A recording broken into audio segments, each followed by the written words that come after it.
निराशा में आशा कार्यक्रम में आपका स्वागत है। आइए सुनते हैं परमेश्वर के सुंदर वचन। मैं लक्ष्मी निराशा में आशा कार्यक्रम में आप सभी श्रोताओं का स्वागत करती हूँ। आप सबों को मेरा प्यार भरा नमस्कार। और आज का हमारा विषय है आत्मा की चिंता। किसी भी मनुष्य के जीवन के दो पहलू हैं। पहला है शारीरिक जीवन और दूसरा है आत्मिक जीवन। अगर हम शारीरिक जीवन देखें तो हमारे जीवन की आवश्यक चीजों में सबसे पहले हमारा शरीर आता है।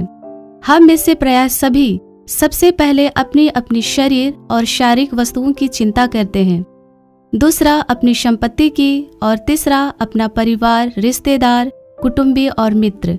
और यह उचित भी है, लेकिन जीवन की इन आवश्यकताओं को यदि प्रभु यीशु के नियंत्रण में सौंपते हुए चलते हैं तो ऐसा जीवन प्रभु को अच्छा लगता है और प्रभु जीवन की हर एक परिस्थिति में हमारे साथ होते हैं। परंतु कहीं न कहीं यह सच है कि हम में से ऐसे बहुत से लोग हैं जो अपने जीवन की हर एक क्षेत्र को प्रभु यीशु को सौंप देने और उनके वचन के अनुसार अपने जीवन को जीने में खुद को बहुत कमजोर पाते हैं। या कह सकते हैं कि हम प्रभु यीशु के वचन पर विश्वास तो करते हैं पर वचन के अनुसार अपने जीवन को नहीं जी पाते हैं, जिससे हमारा विश्वास भी परमेश्वर के प्रति अधूरा रह जाता है। हम अपनी शारीरिक आवश्यकताओं को प्रभु से ऊपर रख देते हैं।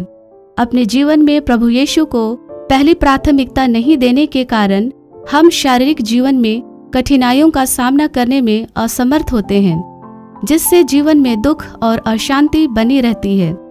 मनुष्य जीवन का यह कड़वा सच है कि शारीरिक मृत्यु के बाद हमारा शरीर, संपत्ति, परिवार, मित्र, कुटुंबी सभी साथ छोड़ देते हैं। शरीर जो मिट्टी से बनी है मिट्टी में मिल जाती है। अंतिम क्रिया के समय तक ही कुछ परिजन, रिश्तेदार, मित्र, कुटुंबी हमारे साथ होते हैं और कुछ समय बाद वे भी भूल जाते हैं। संपत्ति भी किसी और की हो जाती है। मृत्यु के पश्चात इनमें से कोई साथ नहीं जाता। लेकिन मनुष्य जीवन में एक चीज है जो मृत्यु के बाद भी बनी रहती है और वह है मनुष्य की आत्मा, जो जीवन का दूसरा पहलू अर्थात जिसे आत्मिक जीवन कहते हैं। इसलिए हमें शारीरिक जीवन के साथ साथ अपनी आत्मिक जीवन की भी चिंता करनी चाहिए। हम सभी शारीरिक मृत्यु को तो जानते ही हैं, लेकिन आत्मिक जीवन जो अनंत काल की मृत्यु और अनंत काल का जीवन है, इसे हम सभी नजरअंदाज करते हैं। भले हम अपनी आत्मा की चिंता नहीं करें, परंतु प्रभु यीशु जो अब जीवित पवित्र आत्मा है, उसे हमारी आत्मा की चिंता है।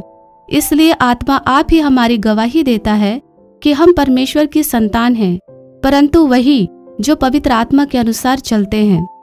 प्रेरित पौलुस जो मसीह यीशु का दास है और जो परमेश्वर के सुसमाचार के लिए प्रेरित होकर अलग किया गया है, उसने भी आत्मिक जीवन पर ध्यान केंद्रित करने के लिए हम मनुष्यों को प्रेरित करते हैं। वही पवित्र शास्त्र बाइबल यूहन्ना 8 का 51 वचन इस प्रकार कहता है, मैं तुमसे सच सच कहता हूँ कि यदि कोई व्यक्ति मेरे वचन पर चलेगा तो वह अनंत काल तक मृत्यु को नहीं देखेगा। और वचन रोमियो 8 का 6 इस प्रकार कहता है, शरीर पर मन लगाना तो मृत्यु है, परंतु आत्मा पर मन लगाना जीवन और शांति है। इस प्रकार एक मनुष्य होने के नाते अपनी शारीरिक जीवन और आत्मिक जीवन दोनों को प्रभु यीशु के नियंत्रण में सौंप देना चाहिए और सबसे पहले अपनी आत्मा की चिंता करनी चाहिए, जिससे हमारी आत्मा पवित्र आत्मा के द्वारा अनंत जीवन को प्राप्त कर सके। आज के इस संदेश के द्वारा परमेश्वर आप सबों को आशीष दे। धन्यवाद।